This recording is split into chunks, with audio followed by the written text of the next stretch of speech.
Greetings, Word Horde. We're here with an exciting option for you, a version of our podcast without any ads. That's right. No advertising interruptions, just the content you love, ready to go in your favorite podcast apps like Spotify and Apple Podcasts. It's another way to support the show, ensuring that we keep bringing you the word stories and language explorations that you love. Try it at waywardradio.org/ad-free. And it's affordable. For just a small subscription fee, you can enjoy A Way with Words uninterrupted, except by us. Plus, it makes a great gift. Know somebody who loves language as much as you do? Give them the gift of words. Easy to sign up, easy to enjoy. It's the same A Way with Words, just streamlined for your listening pleasure. Go to waywardradio.org/ad-free. Support us, support the show, and enjoy an ad-free listening experience. waywardradio.org/ad-free. Thank you. You're listening to A Way with Words, the show about language and how we use it. I'm Grant Barrett. And I'm Martha Barnett. Every once in a while, I'll find out that a word that I think I've understood all this time, I had wrong. Oh, boy. A word or a phrase. And the term that I'm thinking about this time that I just learned about is flop sweat. Flop sweat. Yeah. What did you think? I thought it was a flop sweat was when you're really, really sweating and it's so much that the drops are just gigantic and they're just flopping off of you. Oh, but then you figured out. I figured out that that's not the case. Do you know what it flop really sweat is? is when you're nervous about a situation, right? Right? Let's say that you're going up before the Supreme Court and you've never been there before and not 100% sure about your case. I don't know. But a flop sweat is a sweat that breaks out in times of tension. Right. But why is it called a flop sweat? That I don't know. Well, this is really cool. It comes from the world of theater and the fear that your production is going to flop. Oh, interesting. Isn't I didn't that know cool? that. Yeah. I never stopped to think about why flop. Right? Yeah. Huh. There's that famous scene in Broadcast News where Albert Brooks's character is just he breaks out into a flop sweat. Yeah. But yeah, I've traced it back as far back as the 1940s when it was still used in quotes, and it was used in the theater to talk about actors or producers or writers who were just terrified on, say, opening night. Oh my God, is this going to be a flop or not? It's that frightening. We all know that feeling, right? Yes. Is this big thing that is the proposal I'm going to be accepted? Will she say yes? Am I going to get the job? And we all know, at least I think so, and I'm wondering if our listeners have this experience, when you think you know what a word means, and then, you're a lot older and you realize, oh, I didn't understand that term at all. It's interesting how often a misunderstanding of a word, though, is still operational. Like, you still kind of get by even though you don't fully know the dimensions of it. Right. Yeah. Well, if you had an experience like that, we'd love to hear about it. You can call us to talk about that or any aspect of language. The number is 877-929-9673, or send it to us in email. That address is words@waywardradio.org. Hello, you have a way with words. Hi, this is Whitney Evans from Dallas, Texas. Hey, Whitney. Hi, Whitney. What's up? How are you? So good to talk to you both. We're doing well, and you? Good. I had a question. Knowing that you all receive thousands of emails, I'm sure 10 times what I receive. Oh, boy. Yes. Right? If you've noticed how people's use of the subject line varies from a very short, concise subject line that does describe the body of the email to the vague, just question.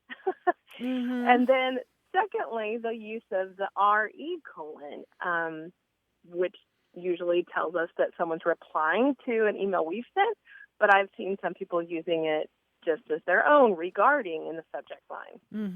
Yes, this is a topic dear to my heart, and I'm surprised that in the 10 years I've been doing the show that I've never ranted about bad subject lines.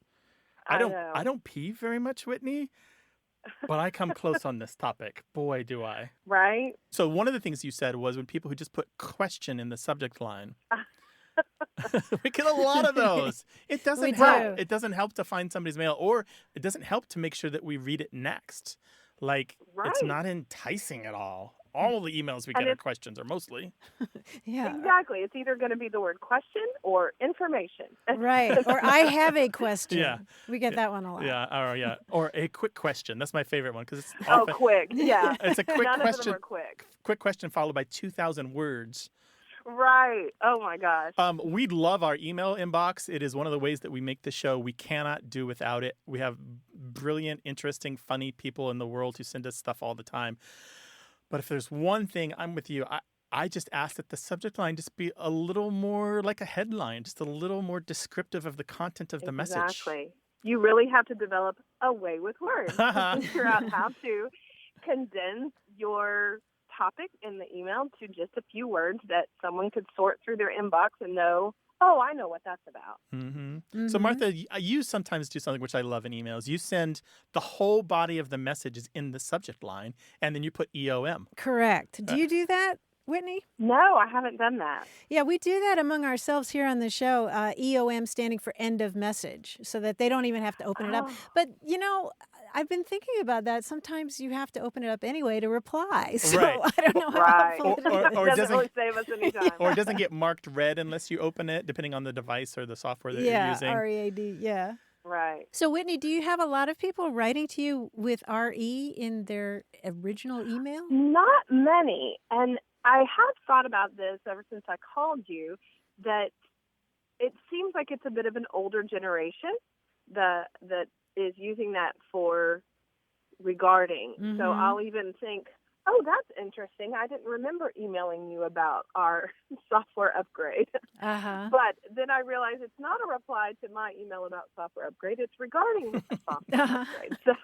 Which the email is about anyway, so why use it? Right. I've had that problem as well, where I've gone, like, where's the original message? So what are they replying to? Because I didn't send it. Exactly. But what we have here is a collision of cultures. The RE, believe it or not, is not short for reply or regards or regarding. It's its own word from Latin, and it's a preposition that basically means regards or referring to or the thing, I think originally, RES, was it res or something like that? RES, yeah. But re is a preposition. It's a preposition, yeah. And I pronounce it re because of Latin. There we go. I've never said re. Somebody somebody said re in a meeting, and I thought, what? Yeah, people are super surprised. This is probably the big revelation of this segment of the show. RE is not an abbreviation. That is a Latin word. So it's a lowercase e then. Is that right? Yeah. So what happens is the software manufacturer many years ago when they were making email, they misunderstood it. And also because it so naturally can be an abbreviation for reply, they've thought of it that way. And sometimes they've written it that way in manuals and books, and people have come to understand that. But the previous generation, which I think I'm on the cusp of, that learned to type on a typewriter, my schooling straddled both the typewriter world and the computer world quite nicely. So I got both traditions. We learned re is something you would put on a letter, just literally say, this is the subject of this letter. Right? So you put it at the top. Right. So a paper letter, you put in an envelope that's done with a typewriter. And so if you are getting re in the messages from older people, that's why, because they probably learned it in the typing era. And it just sounds so weird. I was in that typing class too. Yeah. Yeah. Oh, what an interesting connection to software developers and the use of the reply. Whitney, you're a delight. Call us again sometime. It was great to talk to you. All right, take care now. Thank you so much. Thanks Enjoy a lot. the show. Bye. All right, bye-bye. 877-929-9673. Join us on Facebook. We've got a great Facebook group. Just search for A Way with Words or talk to us on Twitter at WAYWORD. Hello, you have A Way with Words. Hi, Grant. This is Clara calling from New York. Glad to have you here. What's up? I wanted to ask you guys about gerrymandering because I recently learned that the person who it's named after pronounced his name Gary, and I wonder why we never said gerrymandering. Ooh, interesting. And so I'm assuming that they told you that it was originally named for Elbridge Gerry. So that I knew that it was named, and it looked like a salamander. That's right, yeah. Yeah, but I disagree. I think it looks more like a dragon. Yeah. What happened was Elbridge Gerry was the governor of Massachusetts back in the early 1800s, and they did this redistricting to keep his party in power, and it was really kind of laughable. If you could see a picture of it, you would see that these districts in eastern Massachusetts just form what looks sort of like a snake. Very sinuous. It's really kind of ridiculous. The story goes that a cartoonist added a head and eyes and wings and sort of made it look like this scary monster. And the word salamander was sometimes used for a mythical beast. And so, oh, I didn't know that. Yeah, and so it was designed to look like a salamander. I mean, a salamander being a mythical beast in this cartoon. And somebody said, "There's a salamander for you," and somebody said, "No, it's a Gary-mander," referring to the governor who had wrought this kind of silly redistricting. And so for a long time, you were asking why don't people say Gary-mander? And indeed, for a long time, they did say Gary-mander. Really? Yeah. And the pronunciation changed over time, I think, as the governor became less well known, and also the word itself was transmitted not by sound but in print. Okay. Gary-mander. Yeah, you were more likely to learn it from a newspaper or some learned journal than you were from somebody talking to you at the bar or at church or something like that. Yeah, and That's funny because I realized this, or I thought of this when I heard you guys talking about the Carnegie episode. Right, there we go. Perfect. Yeah. Instead of Carnegie. One of the ways that we know that it was pronounced as Gary-mander is because a few places in the printed record, people talk specifically about this pronunciation of the word. And there's a particularly wonderful part of a document from 1850. It's proceedings for the revision of the Constitution of the state of Indiana. And one of the participants says, "You are constantly gerrymandering the state," or gerrymandering, as I maintain the word should be pronounced, the G being soft. So we know by the way he's phrased that everyone else is saying gerrymander at the time, but he believes it should be gerrymander. And if we had a time machine, I would go back and tell him he turned out to be right. That's so funny. Oh. How about that? I had no idea. Well, I've decided to take it back and start saying Gary-mander. Yeah, you are going to say Gary. But now you're going to have to explain it to everyone. They're going to correct you or just not correct you and think that you've got it wrong. Yeah, and that I think is funny. Yeah. All right. Yeah, and you can tell him this story. I mean, it's interesting that governor went on to have a longer political career. He was a vice president to James Madison. Yeah. Well, I mean, of course, because he gerrymandered it win, right? Well, I understand. Exactly. But he lost one of or his gerrymander. He lost one of his can't even do elections, so it didn't work very long. Well, thank you Yeah, so sure. much. Thank you for That a is really timely cool. question. Rock on with your bad self. Thank you for calling. Really appreciate Have it. a good day. Bye. All right, Bye. bye-bye. We'll help solve your linguistic disputes. Just call us about them, 877-929-9673, or send them an email to words@waywardradio.org.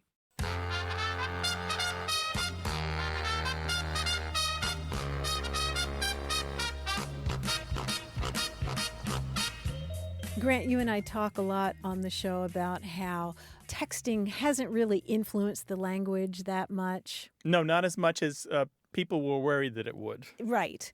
But I did find a great example of this recently, of where texting did influence the language, and it has to do with the World Taekwondo Federation. Did you see this press release from them? Their press release says, since 1973, we have been known as the World Taekwondo Federation. And then it goes on to say, but we know that in such a competitive world, we must always evolve and adapt to stay relevant and appeal to young and modern audiences. In the digital age, the acronym of our federation has developed negative connotations unrelated to our organization. And so it was important that we rebranded to better engage with our fans. And the acronym was? Well, the World Taekwondo Federation. They've just dropped the federation part. I see. So it's not WTF anymore. No longer. So there's one example. Yeah, sure. That's a great example. 877-929-9673. Email words@waywardradio.org. This show is about language examined through family, history, and culture. Stick around. Got a minute? We need your help. Head over to gum.fm/words and share your thoughts in our quick survey. Your feedback matters. It's the backbone of our show's success. Thanks for making our show even more successful. That's gum.fm/WORDS. Thank you.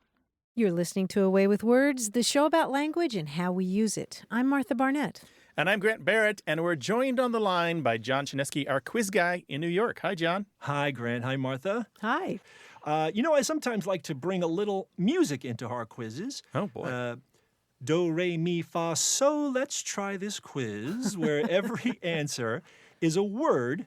Every answer is a word composed of the syllables of the solfège system, like in the Sound of Music song Do, Re, Mi. Okay? Solfège, that's what it's called? Yeah, solfège or solfeggio, yes. How do you spell it? I'm probably not saying it all that correctly. S-O-L-F-E with an accent, I believe it's an accent grave, G-E, solfège. Solfège, yes. Yes. Cool. Now, we will only use do, re, mi, fa, sol, la, ti, and maybe a do again. Just as in the song, R-E is re, re is R-E, mi is M-I, and T is T-I. Okay. Now, I'll sort of sing you a clue to a word composed of only those syllables. For instance, if I said, I must be a silly bird to come up with a silly quiz, a quiz like this. Soon I'll be extinct. Dodo. I have the answer. Dodo. Yeah. Dodo is right. Yes, do and do. I was like, So if you- pterodactyl doesn't work, but No. So write down those syllables. It'll help you figure out these words. Okay. Now, there are a limited number of these words in English, so I think this will be a singular quiz. We're probably not likely to do it again. Here we go. okay. Here is a little more trivia. Do you remember a little doggy, a Scottish terrier who lived in the White House with FDR? Fala. Fala, Oh, yes, very good. one. All right. This quiz is mediocre. It's not very good. No, it's not very bad. It's in the middle. It's So-so. It's so-so. Oh, gosh. These quizzes take a lot out of me. I begin to flag. I become weary, like a part of a car. Exhausted. No, look at those syllables now. You should have them Oh. written down in front of you. yeah, now. Come we on. both do. Like part of a car? Yeah. You become tired? Oh, tired. Tire, Tired. tire, yes. Tirdo. Torito. Very tired. These quizzes tire me so much. Here we go. God. Speaking of which, I need a rest to take a load off. I'll find a comfy seat, an upholstered bench, A sofa. a sofa. Where you'll go do, which is the French slang for For sleeping. Oh, very good. Good. That's good. And while I'm resting, I'll have some soup, a tasty soup of fermented soybean paste from Japan. Miso. Miso. It seems this quiz has put me in a quandary, a state of distress. It's rather like a stretch of swampy ground. It's a mire. It's a mire. I really should have actually composed music to go with this. Oh, no, I like the musical improv. Oh, thank you so much. I'd better beat a hasty retreat, get on the subway, but I'm going to need $2.75 to get on the subway. With the fare. That's my fare. New York City fare is $2.75. Finally, the coda. By the way, this one is 3 syllables. Whoa. Oh, yeah. 3 syllables? Perhaps the New York subway won't get me far enough away. I'll go to South Texas, to the Rio Grande, where I'll make my escape. Go to Laredo. Oh, Laredo. my Lord. Good one. Dude, that was a lot of work. You Thank earned your you. pay this Yeah. time. We'll send the Oh, $2 thank you check so much. right away. Yeah. I can't wait. Thanks, Okay, John. with that, I can't even get in the subway with that. We'll bump it up a little bit. $2.50 All right, or good. whatever. $2.75 it is. $2.75. Fair. All right.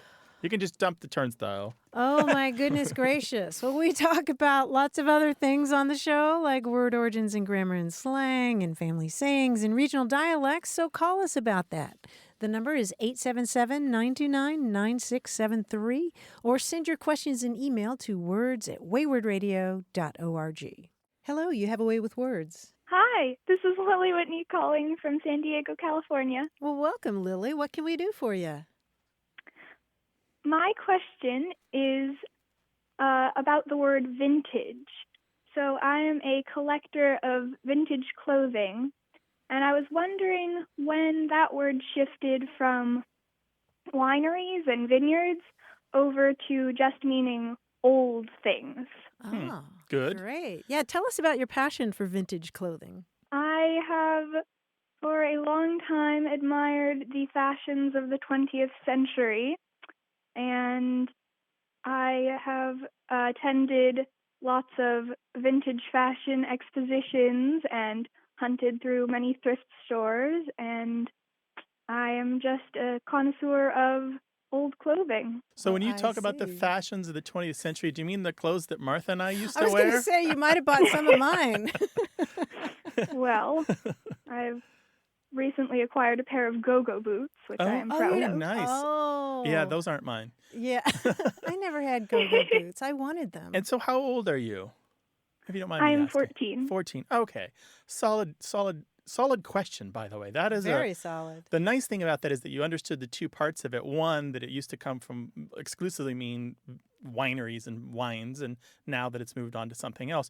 But I would hesitate to say that vintage now only means old, because what you've described to us is having taste and discretion, and you are going through the styles of the past, and you're finding things that still have flair and character and sophistication. There's some residue left behind of an era where things were made differently, but they were still beautiful, and they could be transformed into something new. So that's not just old, right?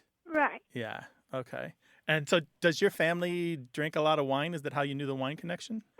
No, my mother and I were discussing it, and she did tell me about that it originally was the year that a wine was made. Mm-hmm. Yeah, and even further back, the vintage was just simply the volume and the type of wine that was made. It was just like the wine that had been vinted, that is the vintage, with no particular judgment as to quality.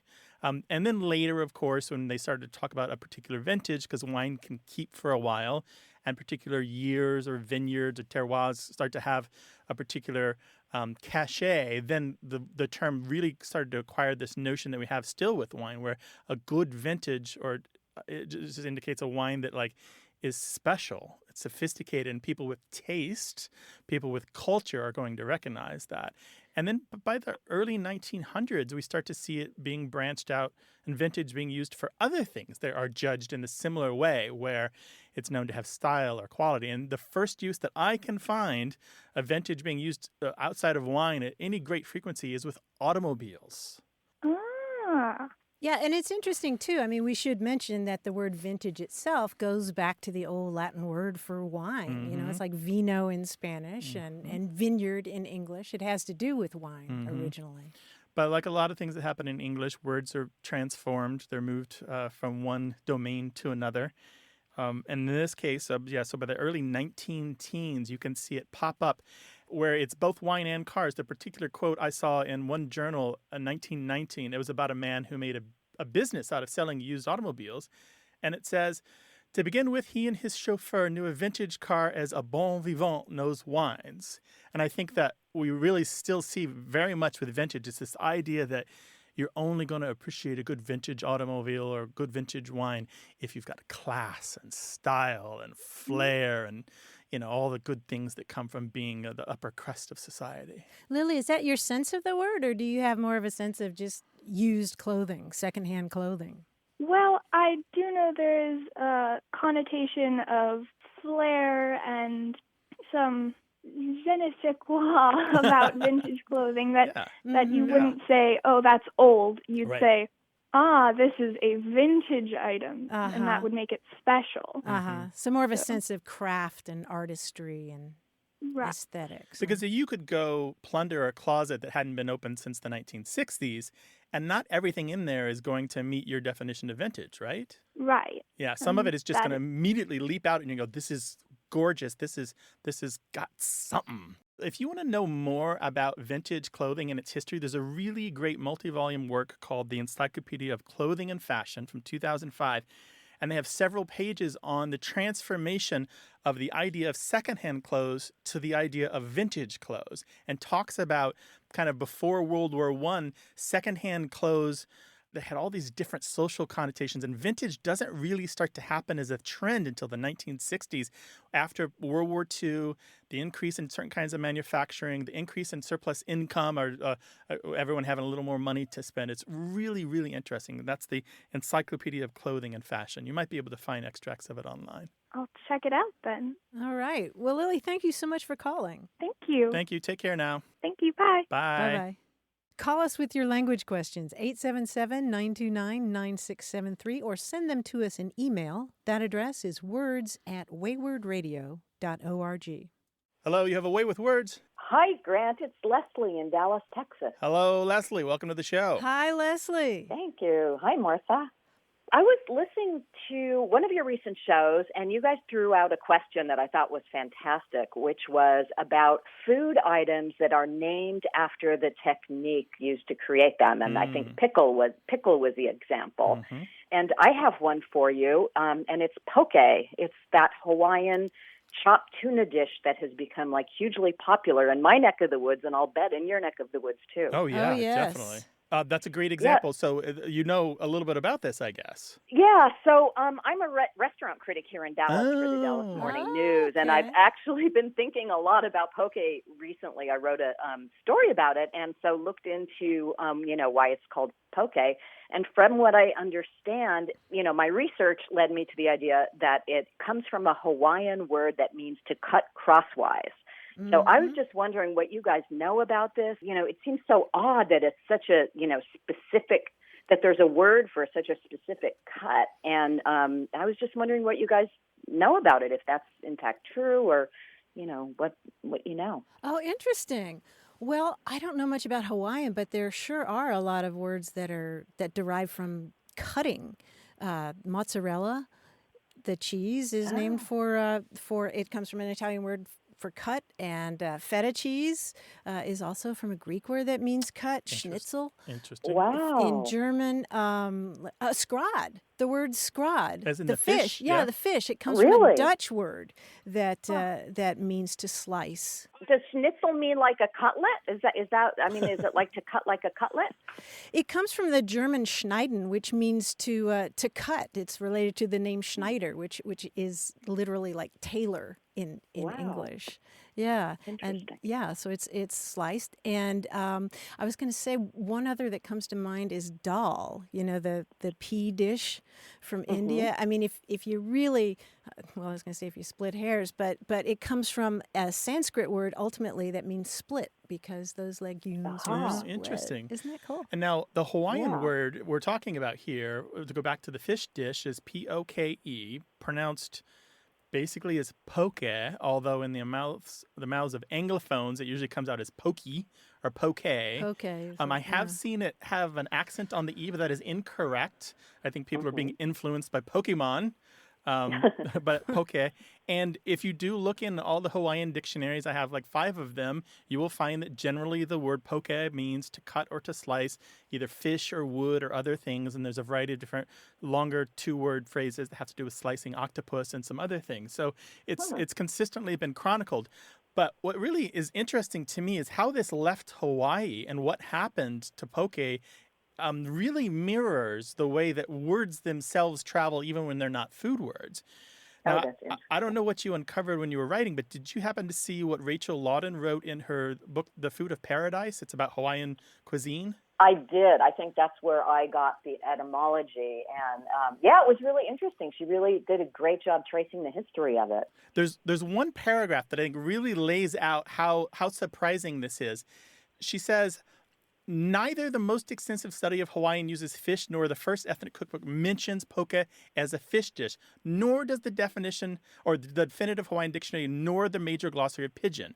But what she says is recipes labeled poke with P-O-K-E do not occur in cookbooks published before the mid-1970s, and locals who left for the mainland in the 1960s returned to the island and are surprised to find the dish that they do not remember ever having had before. So what we're looking at here is a dish that just kind of popped up in the 1970s. Surely they ate fish before. Surely they sliced it up. But this particular kind of fish salad with seaweed and other things thrown in there was a relatively new creation, say the last 50-ish years or so. Fascinating. That's Yeah. so cool. So I love what you just said, though, about how it mirrors what happens to language. Mm-hmm. Mm-hmm. Yeah, we find again and again that, like, why are there all those poke restaurants now? Was there a conference?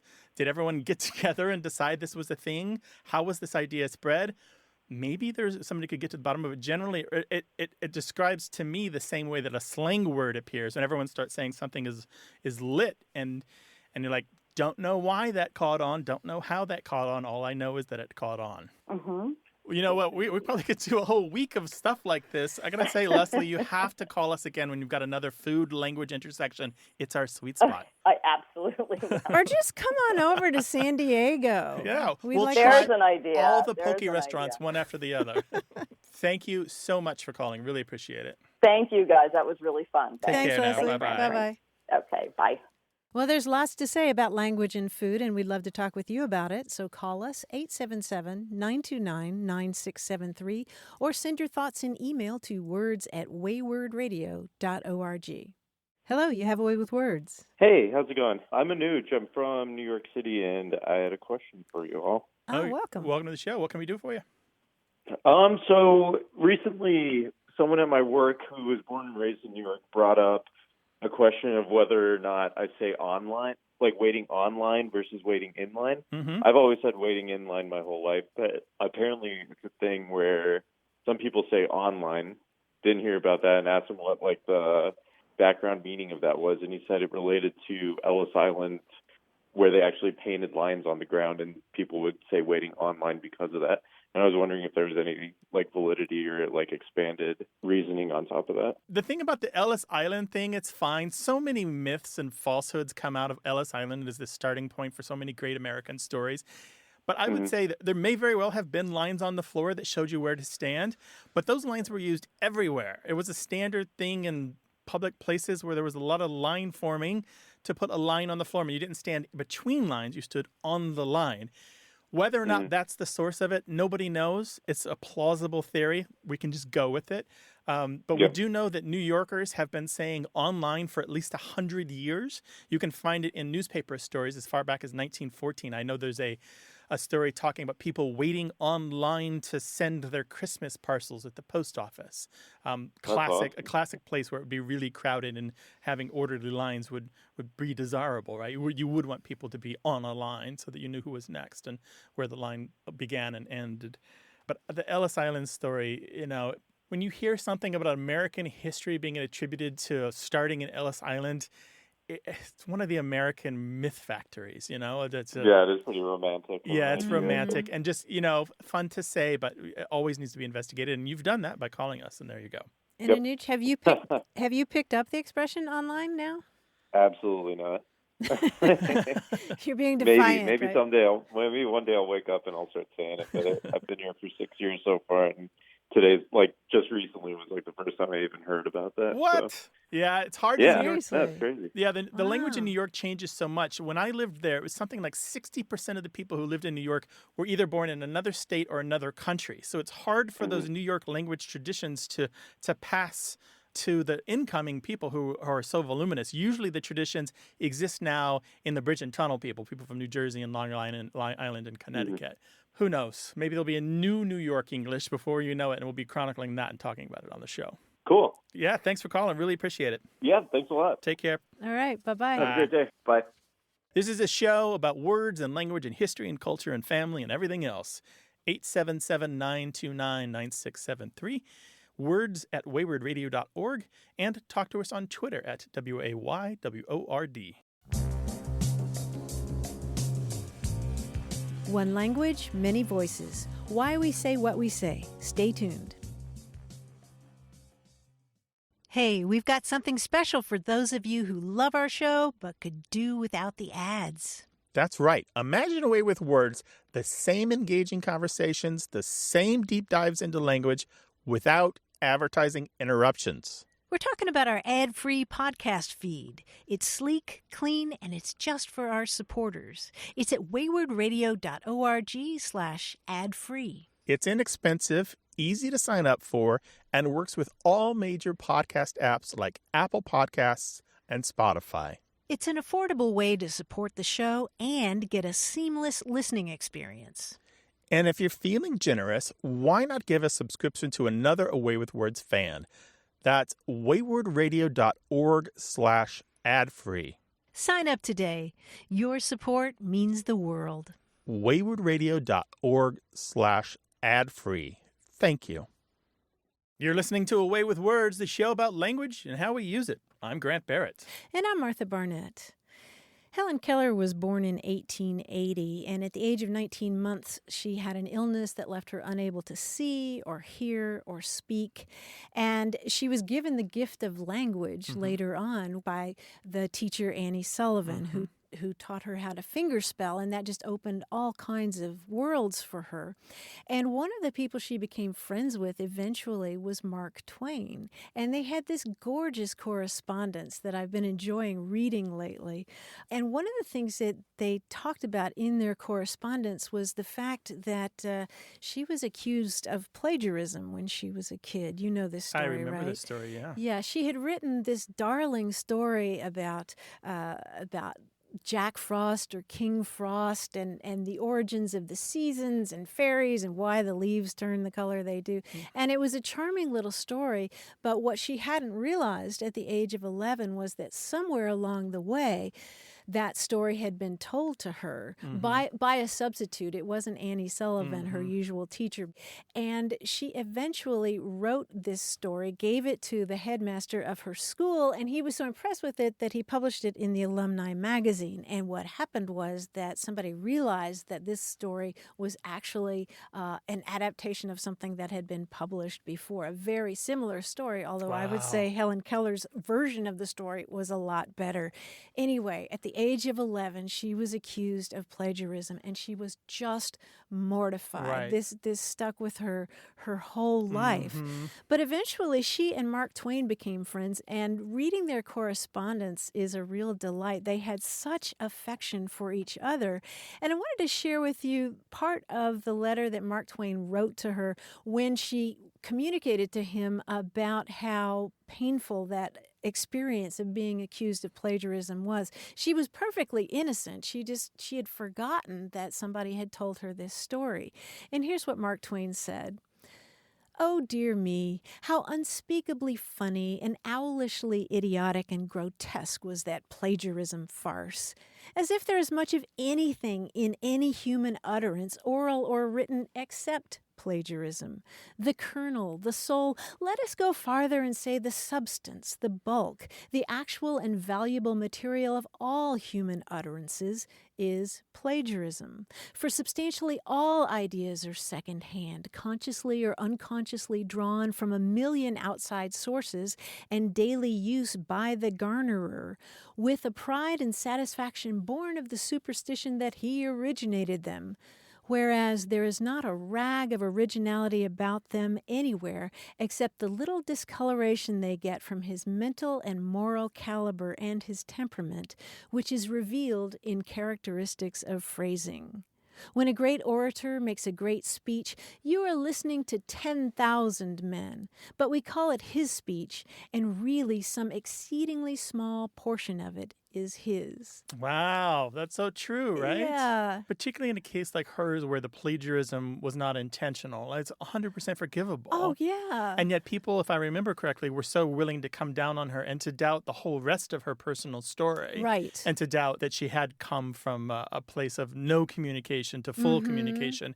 And they couldn't believe that she was that brilliant. And the doubters in the world took that as a sign. Yes. Right? Yes. And doubted everything about her. Right, right. And it's heartbreaking. I mean, she was brilliant. She learned French and Latin and Greek eventually. I mean, I'm just fascinated in reading about her story. And I wanted to share one more thing that she wrote about perceiving character through people's hands, because she wrote it about Mark Twain. She said, Mark Twain's hand is full of whimsies and the drollest humors, and while you hold it, the drollery changes to sympathy and championship.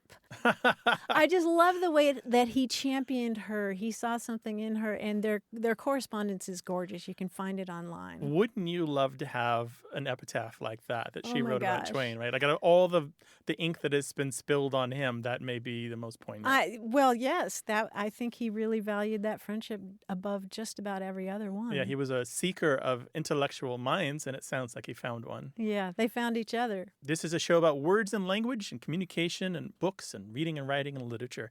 We'd love to talk with you about any of that. If you've got a question or a comment or a joke or a riddle or a story to tell, 877-929-9673.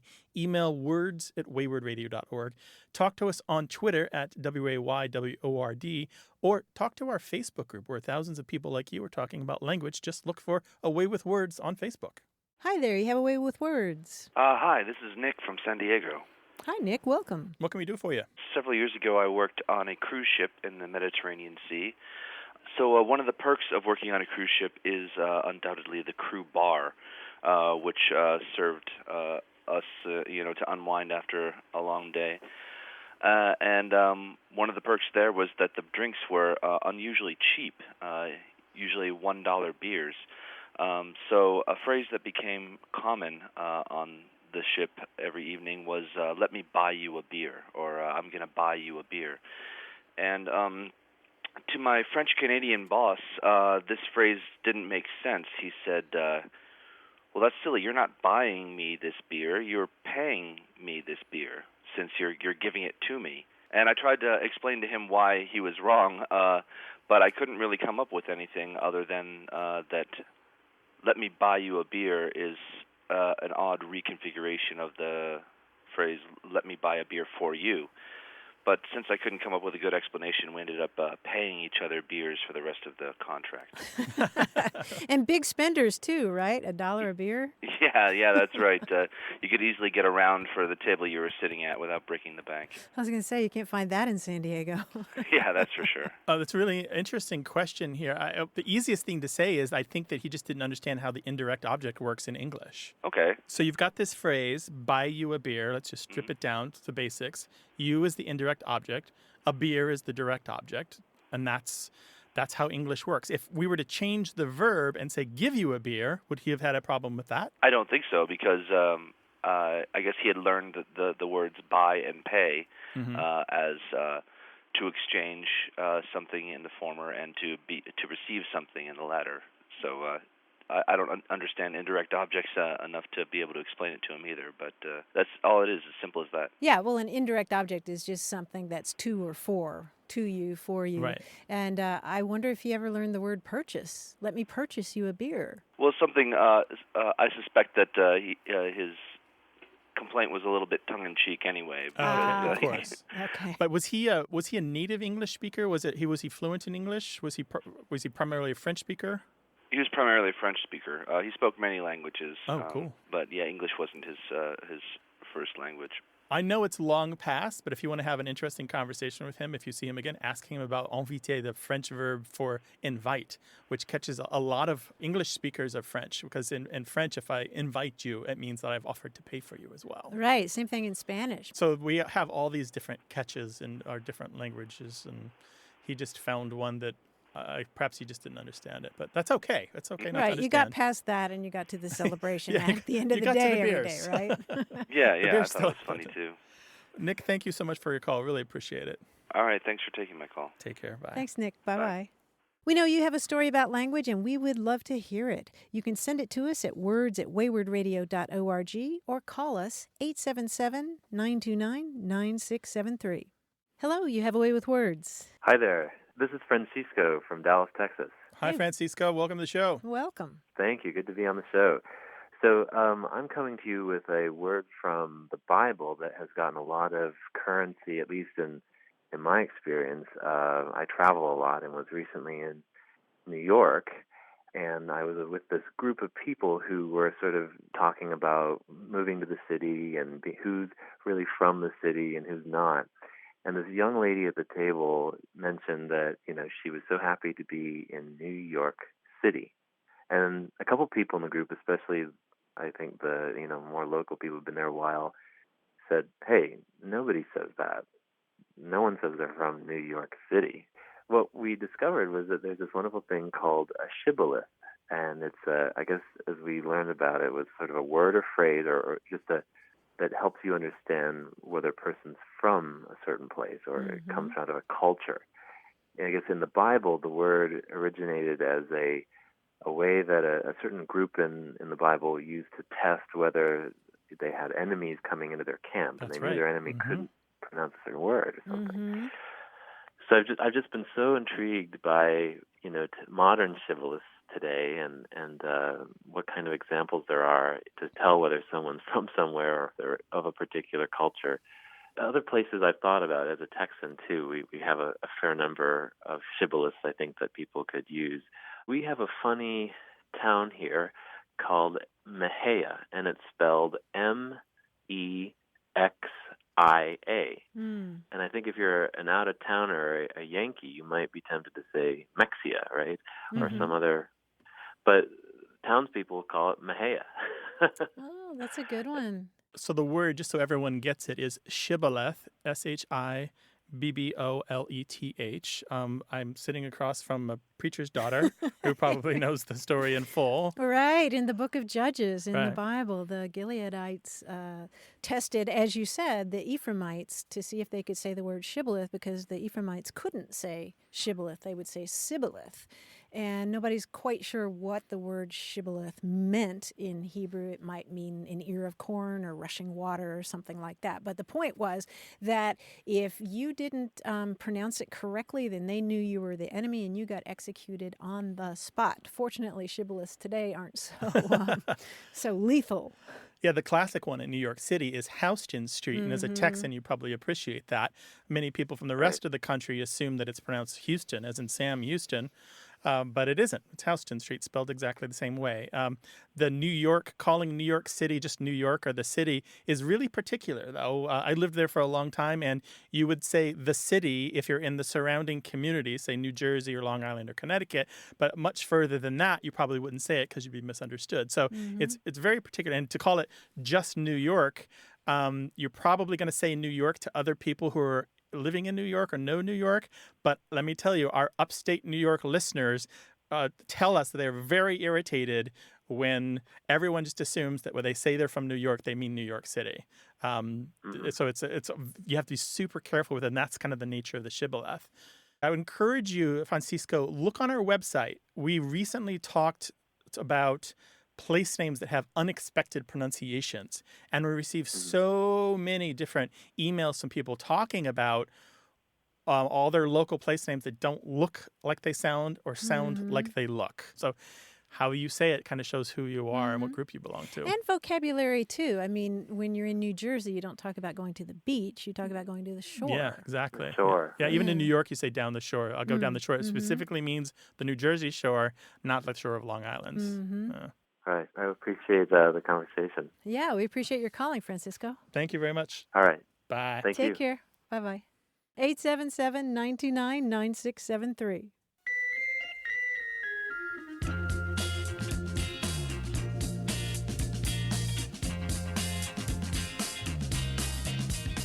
Somebody in my Facebook feed posted a photo of her dog, and the dog was looking longingly at the food that my friend was eating. And I said, "Oh, that dog is groking." Do you know this word, groking? No, but I'm about to learn. You are. It's spelled either G-R-O-A-K or G-R-O-W-K, and it's a Scots term. And if you look it up in the Dictionary of Scots Language, it says that grouk is to look at someone with a watchful or suspicious eye, to look longingly at something, especially of a child or dog begging for food. And the dictionary says that by extension, it's come to mean to come thoroughly awake after a sleep by focusing the eyes on surrounding objects. Oh, interesting. Isn't that Groking. cool? So Yeah. the dog was groking for the pizza? Or groking, yeah. Just groking in general. Yes. Handy We'll word, see. right? We'll see about that one. 877-929-9673. Hello, you have a way with words. Hi, this is Amy from Moncton, Vermont. Hi, Amy. Welcome. Welcome to the show. What can we do for you? My mom, who is 91 years old, she was born, raised, and lived her whole life in Vermont, has been using a phrase in the last few years that I've been unable to find reference to. So we'll pick her up, take her for a ride. We'll leave the house, maybe go around town or a couple towns, and return in a different direction and pull into the yard. And she'll say, "Oh, that was a nice ride around the Ghoul." And so I've been trying to figure out what that might be. I never heard it before, and didn't know if maybe you could give a little insight into that question. A ride around the Ghoul, and no idea how she's spelling that in her mind. No, and she just, we say, "What'd you say?" And she'll repeat it, and it's just in the last couple of years, and I checked with local townspeople to see if they've heard it, and I'm just not really sure where it came from. Well, interesting that she's in Vermont. Huh? Yes, it is. In one of our favorite reference works of all time, the Dictionary of American Regional English, which you can find at daredictionary.com, they have an entry on Ghoul, G-O-O-L, and the very last citation for it, the most recent one, is somebody from Vermont in 1990 using the phrase "going around the Ghoul."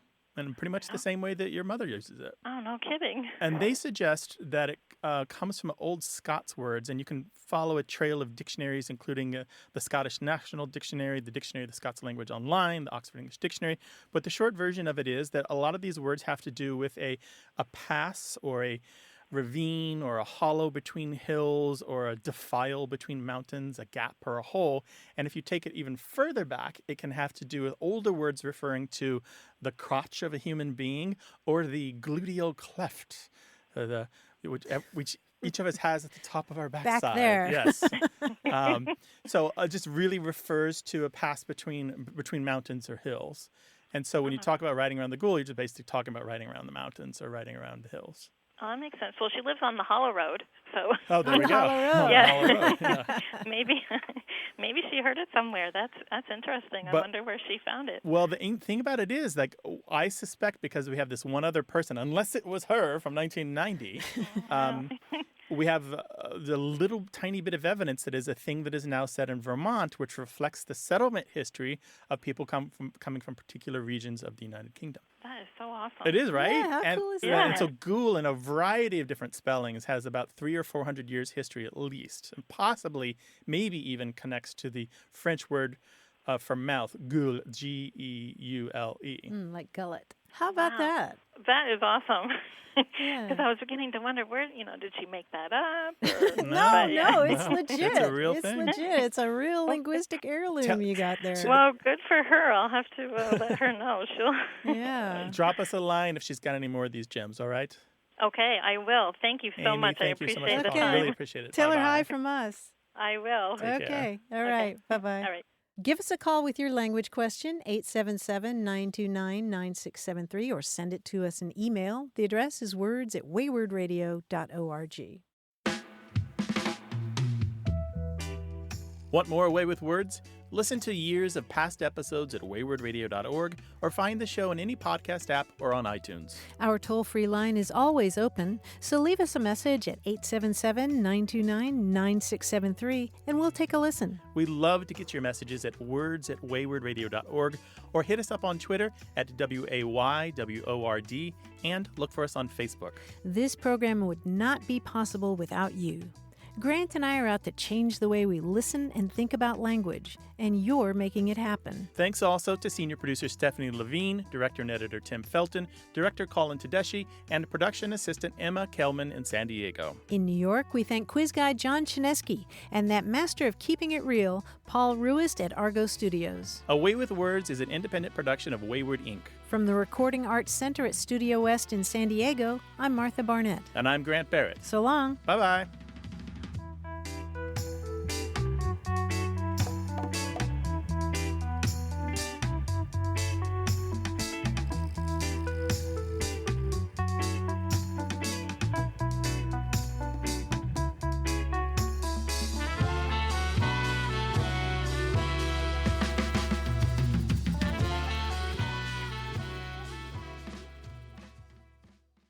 Hey, listeners, we have a favor to ask. We'd love for you to fill out our listener survey at gum.fm/words. Your feedback is crucial. It's quick, and it helps us make our show even better. It shapes our show, helps us plan, and ensures we're bringing you the content you love. That's gum.fm/WORDS. Thanks for being a part of what we do. Thank you.